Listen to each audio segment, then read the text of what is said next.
Hi, Soul Family. I've been teaching spirituality without dogma for the last 20 years and supporting people on their journey of life, life coaching and also performance coaching for people in the entertainment industry.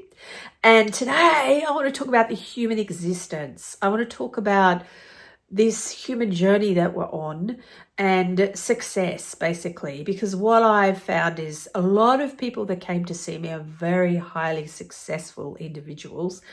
And you get to a point where success gets, like, when you first start getting success, it makes you feel good, and then eventually you're not filling yourself up with the things that your human spirit needs. And if you're not filling yourself up with the things that human spirit needs, you eventually start to feel a bit empty.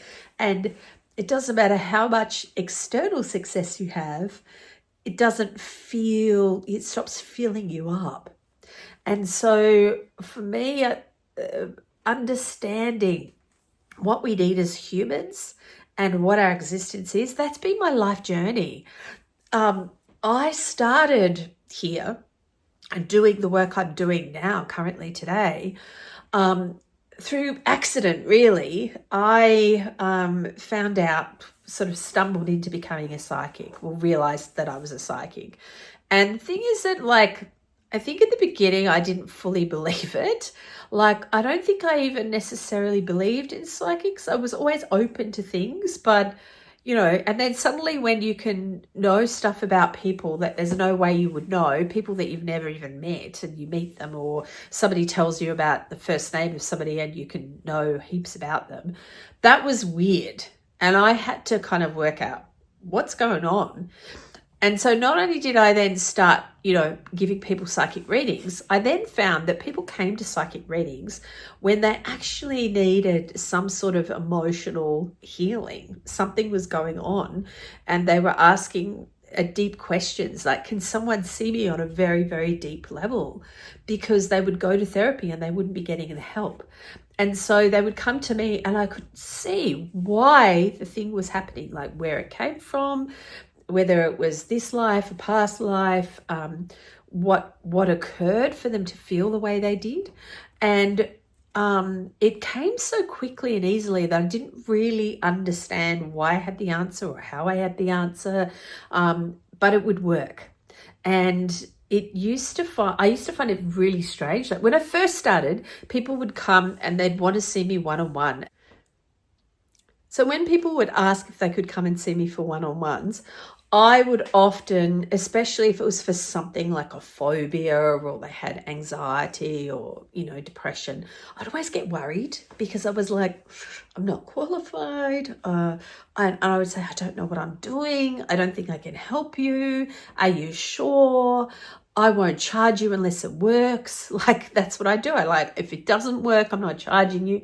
They're like, what about your time? I'm like, no, I'm not charging you if it doesn't work. The thing that was incredible is not only did it work, it was amazingly miraculous. And I had these incredible experiences. One of the experiences I had was a woman came to see me. I can't even remember why she came. I think it was for reading, but she ended up telling me when she entered the room that I was doing my healings in, that she was quite amazed that she felt so comfortable because there was a fireplace there. And she said that normally she is so terrified of smoke, like she's terrified of smoke. And she had started getting this phobia when she was a young teen.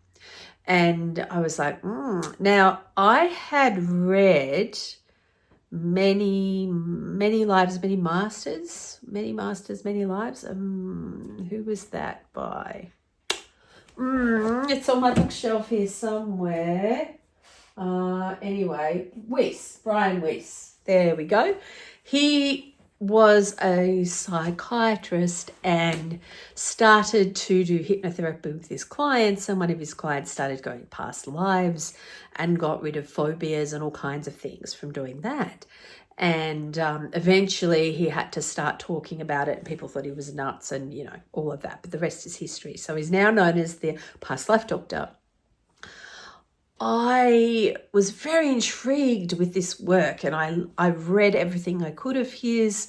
I think I first saw him on Oprah, I think. I used to do a book reviews and that sort of thing.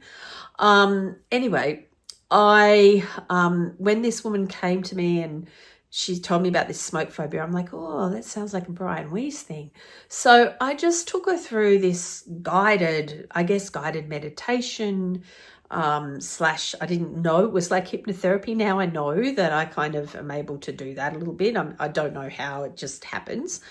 But I took her through this memory and it was unbelievable. She went to a past life. She was 13 years old. She was burnt at the stake, and it was for stealing a loaf of bread. And at the time, I thought, oh, she's making this up and this is bogus. But I trusted the process. I don't know how, but because I was living so much through my heart space and I was letting the flow happen, and this was like over 20 years ago, and I was letting this flow happen, and I just followed the process, and she had all these memories of this smoke. Now, from Brian's books, I remembered that what's important is to take people after the life and to work out what the lesson was. And her lesson was that she didn't have to steal the bread, that she'd always be provided for. And this lifetime, she had a similar kind of story going on, feeling like she'd never had enough. But in fact, the story was she's always had enough and she's always looked after. And so we changed that story within her, and her smoke phobia left. And I was like, what? And she rang me and told me it had gone. And I was like, wow. And I had many of these experiences. And I got to the point where I was like 10 years into my practice, still not understanding what I was doing. Like, I knew I could do it. I knew I was very good at it. I knew the processes, but I didn't know why they worked. I had some idea by that stage that our emotions were not set in stone, that they were made. And I had begun to see that we all have different emotional patterns that are created from birth, and that emotions and feelings are very different things. And so I started to kind of understand it as that, but I couldn't find any information anywhere about it. And in fact, when I was just picking up this book here, because when I spoke to psychologists that I knew, they were like, no, that's not the case. Because the thing that's incredible, in my lifetime, we were brought up to believe certain things. Like when I was 30, I was tested for reading, my reading writing disability, to see what it was. And they said to me that it was basically phonetic skills, and there was a problem with the way that my brain was working, blah, blah, blah, blah, blah. But they said that because if it had been caught before I was 14, my brain could rewire, but my brain was set and they couldn't fix it. But they gave me a program to help me a little bit. Now, that was when I was 30. Now, some of you who are younger, and maybe even some of you who aren't younger, may not remember that we thought the brain was fixed. It was hardwired, right? We now know that's not true. The brain isn't like that. It is able to rewire itself completely. In fact, there are books about, the rewiring the brain. So, it's completely different to what we knew.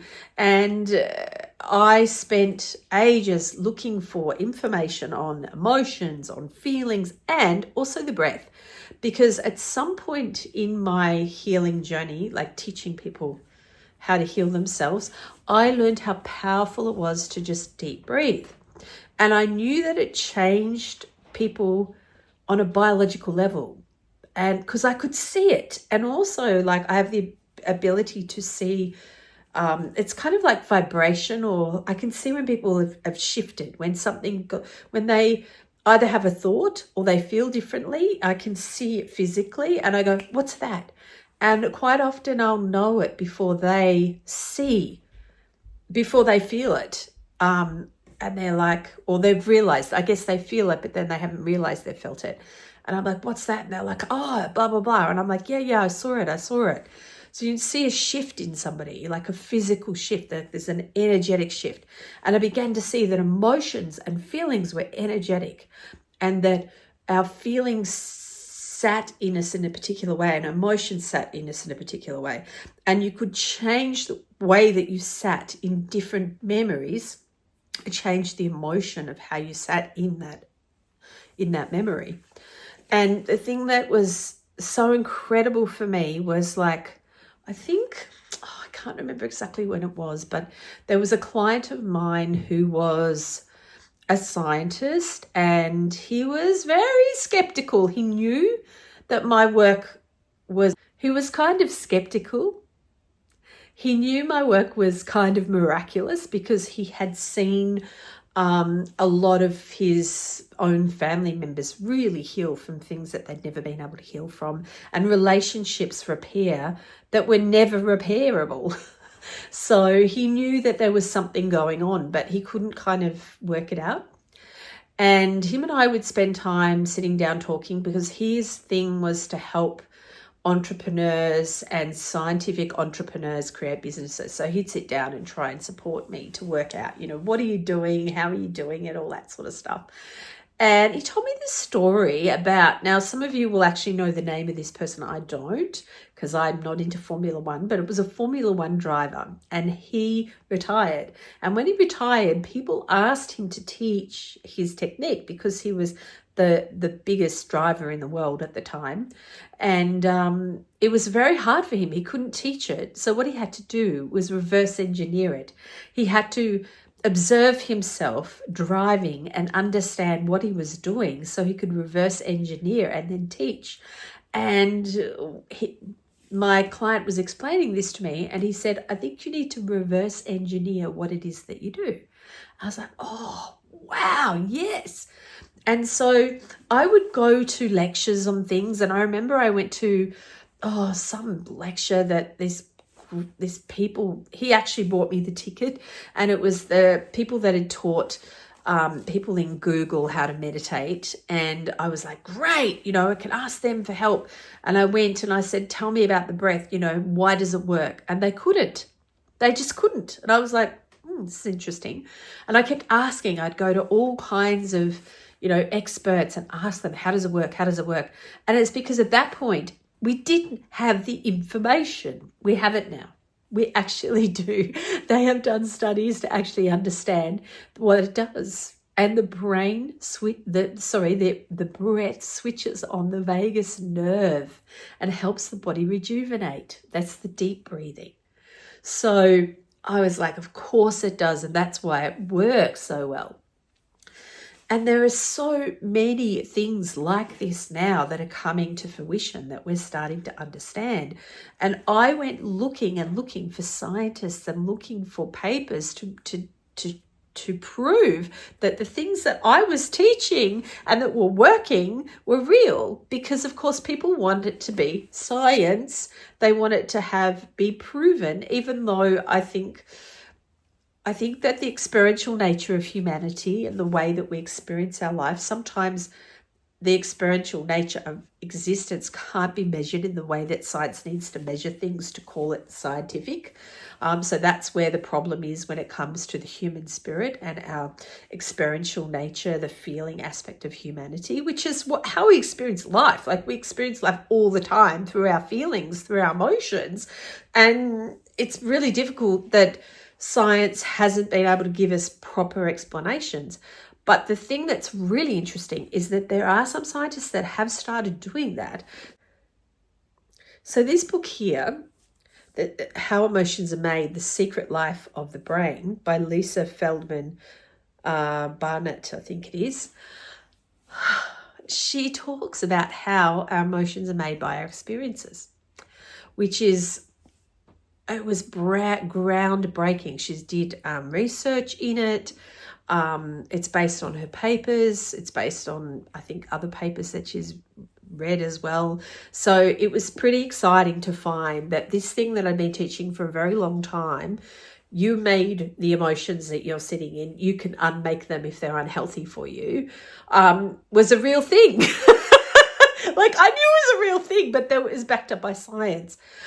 So I'm going to be talking about these sorts of things over the next, years to come, because I am so intrigued by all the wonderful scientists out there now that are giving us the explanation as to how. Because I think eventually we're not going to be spiritual. Like I'm a spiritual person. It's just going to be a given that humanity has a spirit, like we have a soul. It's just going to be given. Like you'll be born, your parents will teach you how to look after the soul side of yourself.